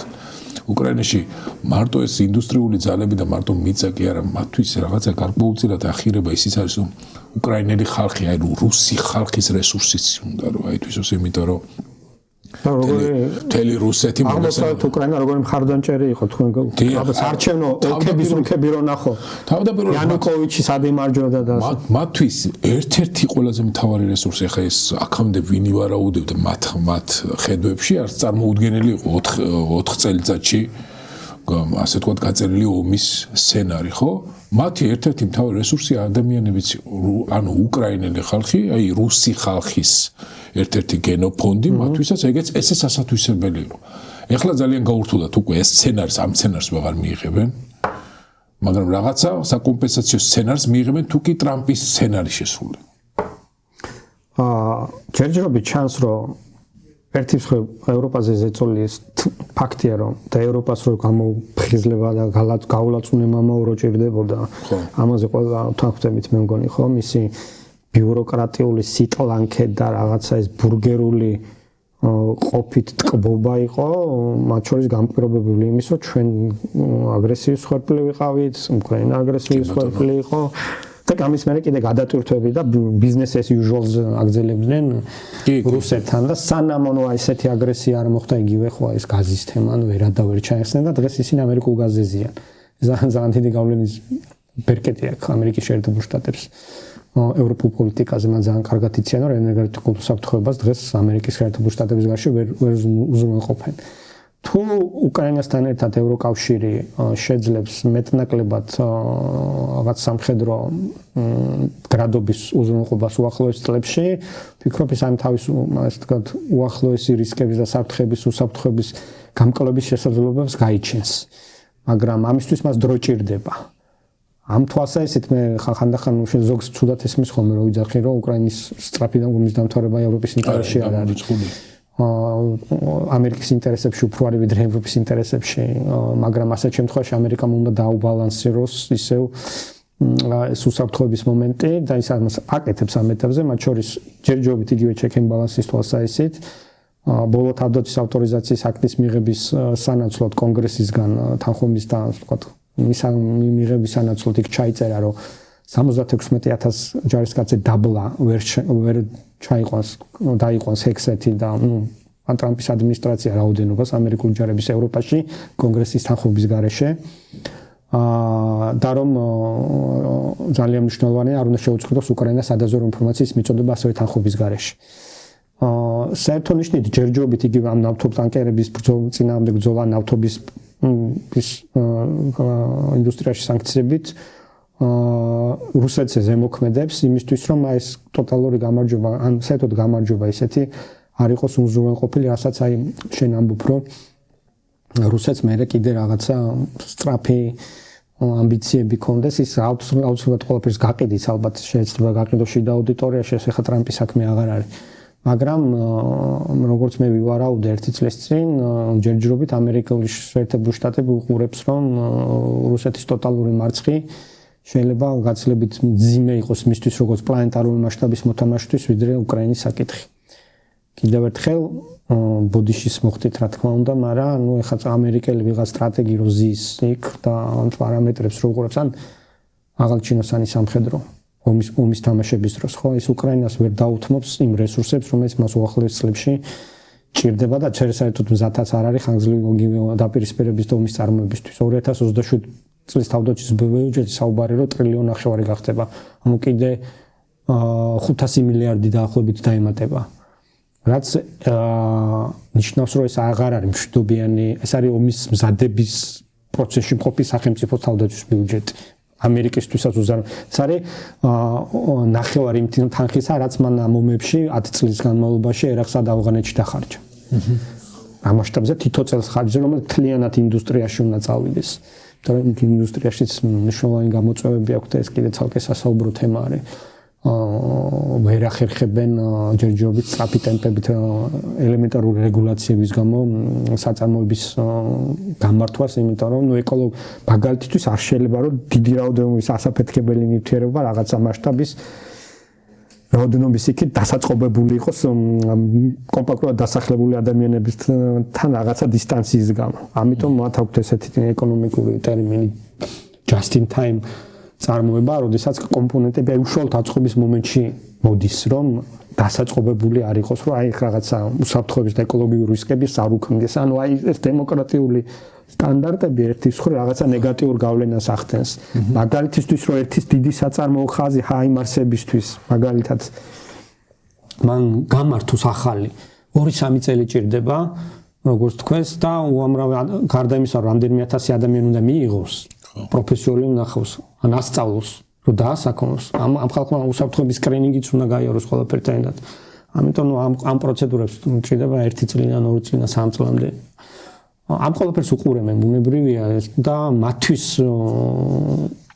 კი უკრაინა როგორც გეოპოლიტიკური სურათის ნაწილი, როგორც აი ამ კონფლიქტის და დაპირისპირების ნაწილი მნიშვნელოვანია, მაგრამ ის ვერ გადააყოლებს ჭყალებში თავის ინტერესებს, ვთქვათ, უკრაინის ტერიტორიული მთლიანობის ინტერესებს. ეს არ არის მისთვის პრიორიტეტი და ვერ იქნება სამწუხაროდ, რა თქმა უნდა, იმიტომ რომ ჩვენ ვართ ის ქვეყანა, რომელიც ვისარგებლეთ იგივე ჭრილობები გვაქვს, მათ შორის ჩვენც. და ჩვენ როგორც მცირე სახელმწიფო ჩვენი უამრავი პრობლემა და გამოწვევა გაქვს აი ამ ყველაფერში ქვეყანას ეს კიდე ცალკე ამბავია, ხო? ამიტომ ყველაზე სავარაუდო ალბათ უკრაინაში არის მაინც ცეცხლის შეწყვეტა. ან გამყოფ ხაზზე იმ კონკრეტულ მომენტში ან მაინც თოვებს მე ალბათობას რომ დონბასზე დაითანხმონ გადაცემაზე. ყოველ შემთხვევაში სანამ ეს არ მოხდება რუსეთი აუცილებლად შეიძლება ომი გააგრძელოს და ეს ჩანს კიდევაც და გააგრძელებს ეცდება რომ არ ვიცი აი ათასებს ისე ჩაწყვიტავს ალბათ 10,000-ობით ადამიანს რომ მაქსიმალურად აი თუნდაც დონბასისკენ გაიწიოს და მე თუ სიტუაციის და მიხედვით მეტი საშუალება ქონდა ის აუცილებლად გაიწევს დნეპრის აღმოსავლეთ მიწებზეც მე ამაში დარწმუნებული ვარ. ამიტომ ეს რისკები უნდა იყოს დაზღვეული.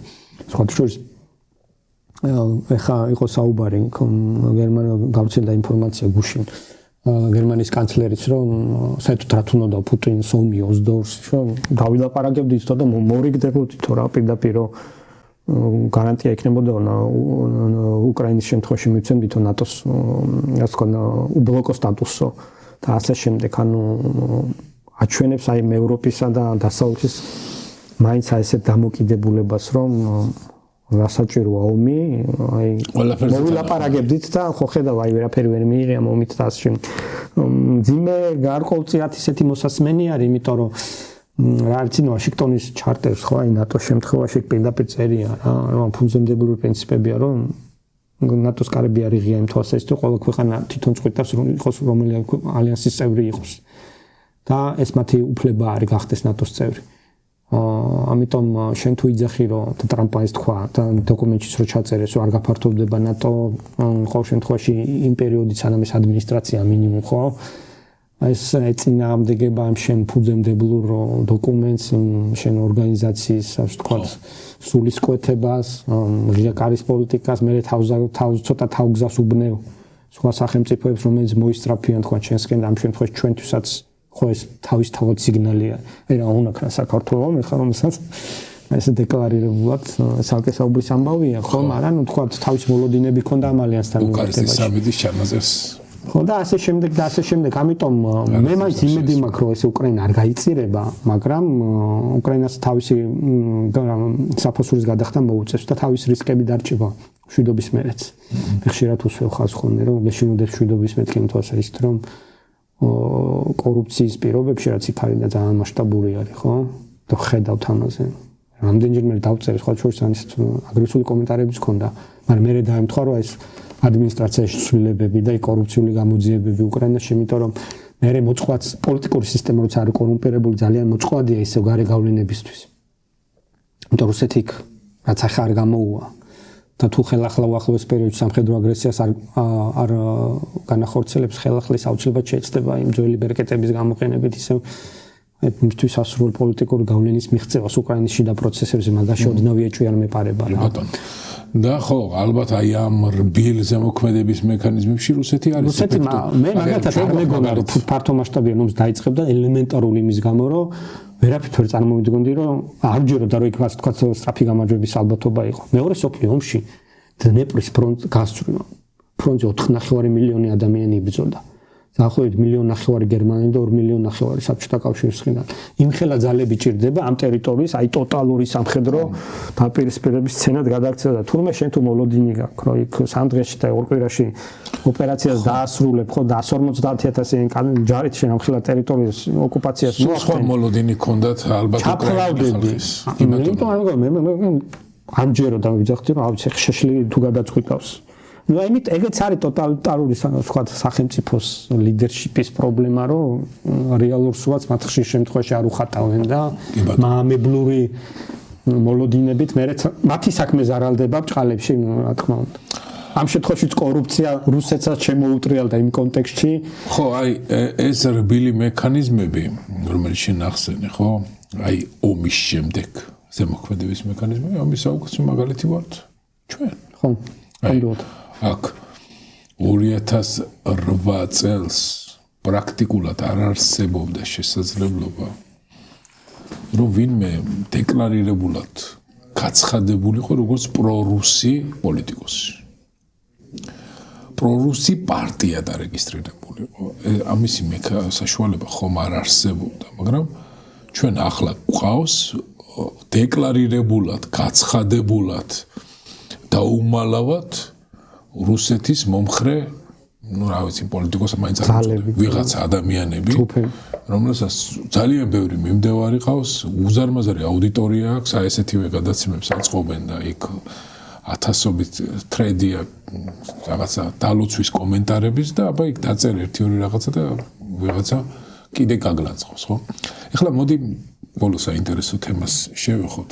ირანში მიმდინარე მოვლენები და აქედან გავაანალიზოთ ამერიკის შეერთებული შტატების შესაძლო ჩართვა. ეს ჩემი პირადი ვარაუდია, რომ მოლოდინი რომ ანუ ტრამპის ადმინისტრაცია, აი თან ჩვენს დისკუსიაში ძალიან კარგად გამოიკვეთა, რომ იქ სისტემის შეცვლის არანაირი ამბიციაც კი არ იყო, მონახაზშიც კი არ იყო, უნდა ყოფილიყო ისეთი მექანიზმი, სადაც აიძულებდა ვენესუელის თუნდაც თავმოცლილ, მაგრამ იმ ტოტალიტარულ სისტემას, რომ ამერიკის შეერთებული შტატების პირობებზე წამოსულიყო. ანუ მათი ჩანაფიქრი არ იყო, აი ვენესუელის, რა ვიცი მე, დემოკრატიზაცია, მოდი. სავარაუდოდ კუბაც ამოღებული ყავთ მიზანში, იმიტომ რომ ხო, მაგრამ ნატოს თავარი მომარაგებელი არის კუბის ვენესუელა. კი ბატონო, ეს მეც ვივარაუდი, სხვათა შორის მეც გამოვაქვეყნე მაშინ მცირე სტატია აი ამ საკითხზე, მაგრამ აი აქ ლოგისტიკურად არანაირად არ არის მზად ამერიკის შეერთებული შტატების თან ახლა ირანი ნამდვილად არ არის ესეთი რაღაცა პატარა საცოდავი, არ პატარა ნამდვილად არის დიდი ვენესუელა, მაგრამ სისტემურად ძალიან მარტივად მოწყვლადი, აბსოლუტურად არაორგანიზებული, სამხედრო ინდუსტრიას აბსოლუტურად რო არ აქვს. აი მართლა ზუსტად ისეთი ქვეყანა, რომელშიც უმარტივესი არა, მაგრამ ოპერაცია გახდა შესაძლებელი, რომ მოეტაცათ პრეზიდენტი. ეს ხო შეუძლებელია ახლა იქ რო გახორციელდეს, ხო ირანში.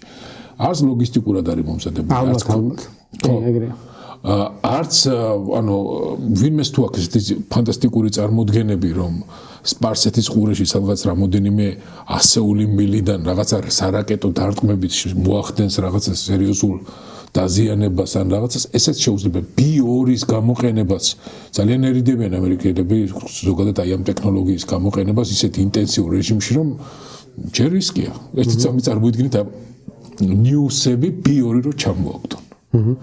მოვიდა დღეს ამერიკის შეერთებული შტატები. ეს ეგრე სამში F-17-ზე იყო ეგ ამბავი. ხო, ანუ ჩამოვარდა მთელი ამბავი. მთელი ამბავი იყო და ახლა წარმოიდგინეთ რუსეთის ნიუსების SMIS რაღაცა დიდი ზეიმი და აქ კიდე ზოგიერთების მე დარწმუნებული ვარ ჩვენებისაც.